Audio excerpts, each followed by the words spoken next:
Oke, kita gaskan lagi bosku. Bab 22-23. Terjerat Om Sang Cheo. Aneh, tadi ngajak makan main kabur, hihihi, batin Kimi. Zain sudah berada di depan mejanya, kode Zain. Om Tuan Bos, sebentar, saya bereskan dulu ini, sambil membereskan mejanya. Zain menunggu sambil menyandarkan pantatnya di tepi meja kerja Kimi. Alex juga sudah keluar dari ruangannya bersama Cindy. Kami duluan Tuan, selamat bersenang-senang, goda Alex. Jawab Zain singkat, dia masih asyik di tempatnya sambil tangan bersedekap.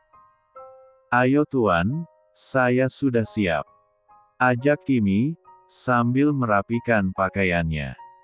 Zain melirik penampilan Kimberly, cantik, batin Zain. Tangan Zain terulur, membenahi rambut Kimi yang agak menutup matanya, menelipkan di belakang telinga. Kimi jadi salting mendapat perhatian Zain, romantis sekali, batin Kimi, hatinya berbunga-bunga. Ayo, melangkah duluan meninggalkan Kimberly. Kita makan di mana Tuan? Tanya Kimi memulai obrolan. Kamu mau makan di mana? Ditanya balik nanya, saya tidak tahu, bahkan belum begitu hafal jalanan di Jakarta ini. Ya sudah ikut saja, ada alergi makan. Tanya Zain. Tidak, Kimi pemakan segala, asalkan halal, hehehehe. Bagus, jawab Zain dingin. Boya senyum Tuan, senyum itu ibadah. Dan menurut riset, kalau manusia banyak senyum itu bisa mengurangi penuaan dini. Jadi selain awet muda, kita juga dapat pahala, cerocos Kimi. Singkat sekali jawaban Zain, padahal tanpa sepengetahuan Kimi dia tersenyum tipis, tipis sekali sampai tidak terlihat. Astaga Tuan, dari tadi Kimi bicara panjang lebar, cuma dijawab doang, lengus Kimi sambil cemberut. Sedang Zain cuma mencebikkan bibirnya. Mereka menuju ke tempat parkir khusus petinggi perusahaan. Kali ini Zain memakai Maybach hitamnya. Zain masuk ke mobilnya duluan dan Kimi segera naik ke kursi penumpang. Tidak memakai sopir Tuan. Saya jarang memakai sopir kalau tidak perjalanan jauh atau bersama dengan Alex. Mobil adalah privasi kita, jadi jangan sembarangan orang mengendarainya. Kimberly manggut-manggut, dia setuju dengan Zain. Benar Tuan, dengan menyetir sendiri, kita bisa memahami mobil itu dan menyatu dengannya, it's good pemikiran kita sama. Zain tidak juga ngebut dan tidak juga lambat, laju mobilnya seimbang. Kimberly mulai membuka suara lagi. Dia bosan kalau harus diam saja, nanti malah tidur. Oh ya Tuan, kita bekerja sama dengan PT Angkasa di bidang apa ya? Sepertinya penting sampai tua. Harus datang sendiri ke perusahaan itu. Mereka akan membuka usaha baru, di bidang telekomunikasi, dan perusahaan kita, berperan sebagai konsultan, pengendali websitenya. Rencananya saya akan berinvestasi di sana. Oh ya satu lagi, ini pendapat saya ya Tuan, sepertinya perusahaan itu kurang berpotensi Tuan, dari mana kamu tahu? Kalau PT Angkasa yang Tuan maksud adalah PT Angkasa yang dipimpin oleh Jackson Waldan, sedikit banyak saya tahu, 2 tahun lalu perusahaan ini gulung tikar di Kanada, lalu berpindah ke Asia, pusatnya di Singapura. Mereka dengan gampang menarik investor dengan cara licik, biasanya menggunakan wanita, Kimi menjelaskan. Iya yang kamu katakan benar, PT Angkasa pimpinannya Tuan Jack, dan setiap meeting mereka selalu menyediakan wanita-wanita S3XI, banyak yang terjebak, sebenarnya dari awal saya kurang srek bekerja sama dengan PT itu, tapi mereka terus meyakinkan, dan menunjukkan bukti-bukti keberhasilan usaha mereka bahkan viral di dunia maya. Kita lihat dulu saja nanti. Oke, Tuan jangan buru-buru untuk setuju, ayo kita makan dulu, Zain dan Kimberly memasuki restoran Jepang yang cukup mewah dan menu-menu di sini terkenal enak. Zain memesan makanan kesukaannya. Ayo kamu bisa pesan makanan kesukaanmu? Hehehe, bener tuan, jangan nyesel ya. Enggak, memang mau pesan semuanya, dengus Zain. Kimi membaca buku menu itu dan segera memesan beberapa menu yang dia suka. Kimi memesan sekitar 10 jenis menu serta 2 jenis minuman. Zain cuma geleng-gelang kepal melihatnya. Apa akan habis kamu memesan menu sebanyak itu? Heran Zain. Biasanya wanita lain apalagi di depan pria pasti jaim, pura-pura sedikit makan atau diet, padahal pengen banget. Tenang tuan, akan Kimi habiskan, lihat saja nanti. Pesanan Kimi tidak memakai nasi jadi pasti akan muat di perut ini, hehe. Beberapa saat kemudian pramusaji segera menyajikan pesanan mereka. Pesanan Zain tidak ada setengah dari makanan yang dipesan Kimi. Silahkan tuan, Nona. Kimi segera mengambil sumpit dan mulai makan, tanpa mempedulikan Zain yang masih bengong dengan yang dilihatnya. Kalau makan jangan seperti anak kecil, lihat belepotan begitu. Zain meraih tisu dengan refleks membersihkan mulut Kimi yang belepotan saus. Hehehehe, maaf kebiasaan, ayo tuan juga makan, jangan cuma melihat saya makan, atau tuan Elvil melihat gaya makan saya. Ah tidak, cuma heran saja, biasanya kan para gadis akan menjaga image-nya kalau makan, tapi kamu malah sebaliknya, sambil mengambil makanan. Buat apa jaim tuan?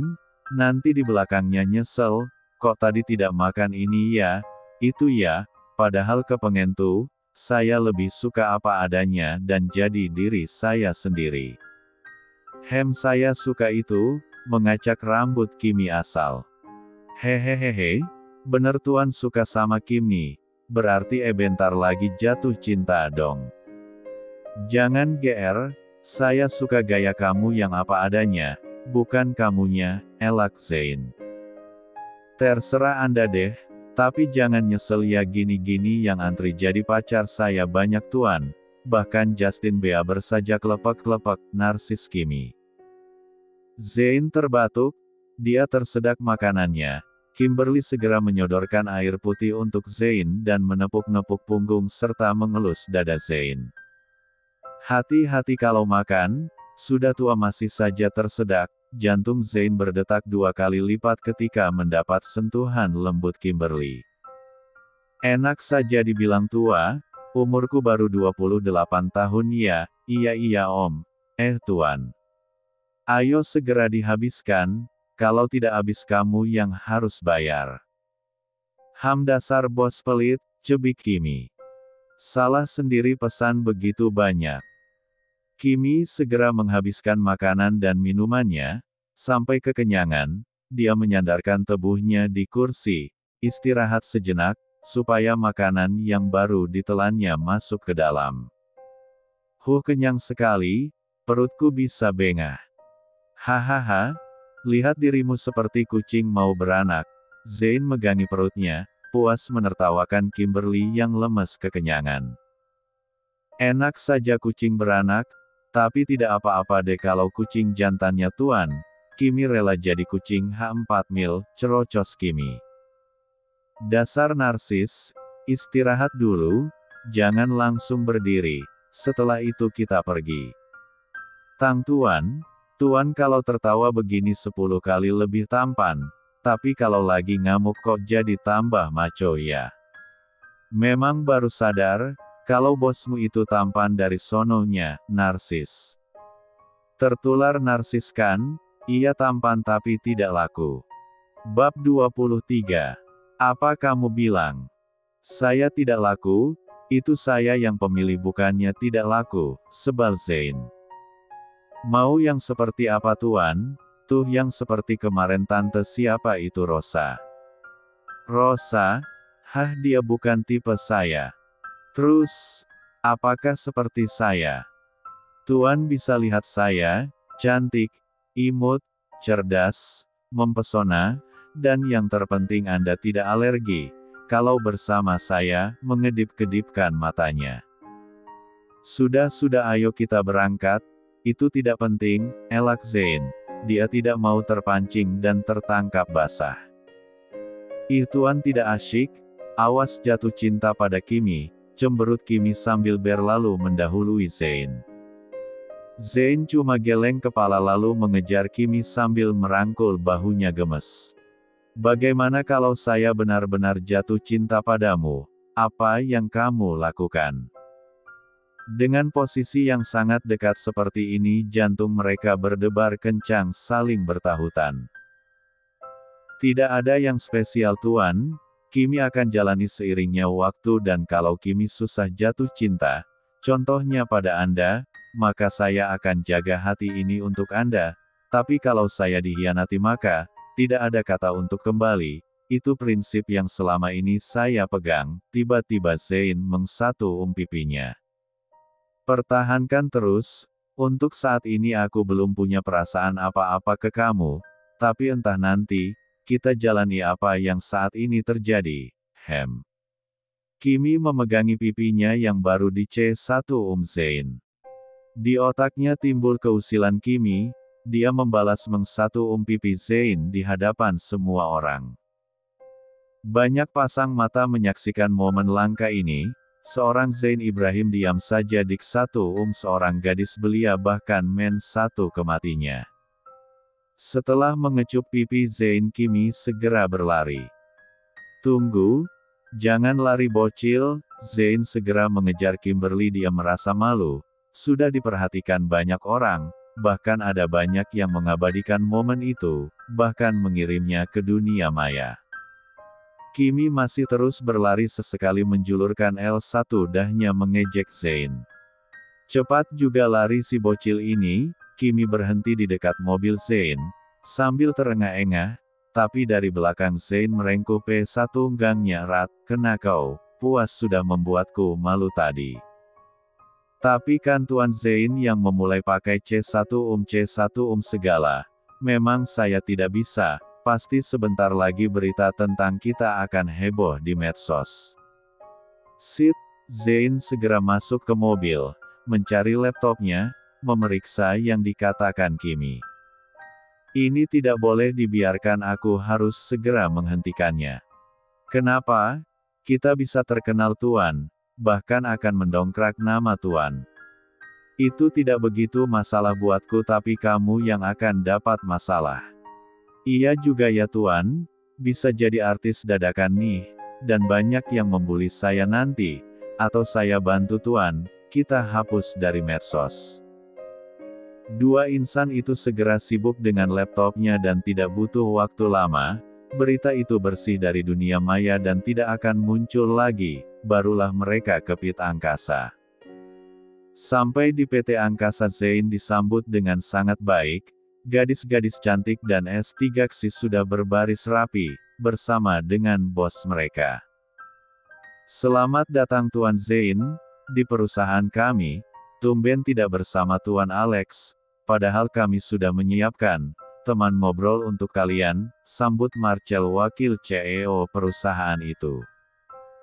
Marcel mengkode wanita-wanita itu untuk mendekat, mereka segera mengerumuni Zain bahkan mendorong Kimberly, tapi Zain segera meraihnya supaya Kimi tidak jatuh.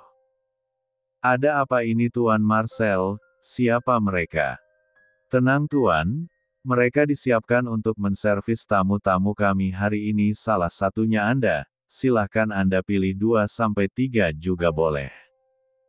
Zain segera menepiskan tangannya. Untung dia tapi sudah memakai sarung tangan dan masker. Maaf tidak perlu Tuan, saya kemari bersama tunangan saya, jadi tidak perlu repot-repot, jawab Zain tegas. Zain juga memtiga look P1 Gang Kimi supaya Tuan Marcel dan lainnya percaya. Oh maaf kami tidak tahu kalau Tuan sudah bertunangan, bukannya selama ini Anda sendirian. Iya. Tunangan saya baru pulang dari Amerika, jadi belum ada yang tahu. Hihihi, mampus tuh cewek-cewek gatel, gagal sudah rencana Jack, batin Kimberly. Saat ini masih memakai masker. Marcel segera membubarkan gadis-gadis S3-waan itu, untuk menemani yang lain. Marcel membimbing mereka masuk ke ruang meeting. Tuan lihat, kita di sini mau meeting apa? Jangan lihat, kita cuek saja, bisik Zane. Jack memasuki ruang meeting bersama Marcel dan diikuti dua wanita yang sangat S3-ksi. Bahkan P4 kayaknya sangat terbuka. Marcel memulai meeting, mereka mengemukakan ide-ide yang kelihatannya sangat brilian, bahkan menghipnotis para investor lainnya, termasuk Zane. Banyak tawaran-tawaran menarik yang mereka suguhkan, bahkan keuntungan yang fantastik, bahkan mereka juga memakai nama Marvel Group. Kami juga sudah bekerja sama dengan perusahaan teknologi raksasa di Amerika, Marvel Group. Tanpa kami di belakang perusahaan tersebut tidak akan jadi seperti ini. Dan bla bla bla, bualan mereka sungguh manis. Benarkah itu Tuan? Kenapa Anda tidak menghadirkan mereka kemari? Paling tidak perwakilan dari Marvel, sanggah Kimi. Iya benar itu, supaya kami lebih mantap menjalin kerjasamanya. Tentu saja kami bahkan sudah mengundang cucu Tuan Marvel, beliau ini sangat misterius, namanya juga Marvel, kita sambut Tuan Marvel. Muncul sosok pria asing, yang mengaku bernama Marvel, tepuk tangan begitu riuh menyambut Tuan Marvel tanggagah. Good afternoon, semua menjawab dengan kompak dan semangat. Tunggu, kenapa Tuan Marvel orang bule? Apa maksud Anda? Sarkas Jack angkat bicara. Dari yang selama ini saya tahu Tuan Marvel itu orang Indonesia, istrinya yang bule, bukan Tuan Marvel, beliau pensiun dari usahanya dan menjadi guru besar di Harvard. Kebetulan saya kuliah di sana, dan mengenal Profesor Marvel. Jack dan Marcel cukup tercengang, wajah mereka mulai pucat, tapi segera menguasai keadaan. Benar apa yang dikatakan Nona tadi? Anda tadi tunangan Tuan Zane bukan? Nona benar Tuan Marvel orang Indonesia baru istrinya yang Amerika. Beliau ini cucunya, karena putra Tuan Marvel memimpin perusahaan yang lain bahkan di negara kita ini. Jadi apa yang perlu diragukan? Lagi lihat keberhasilan Marvel Group, apa kita semua tidak ingin seperti beliau? Tunggu dulu Tuan-Tuan, saya kenal dengan cucu Tuan Marvel yang itu, bukannya nama kamu Ronald, supir dari Nona Marvel Tuan.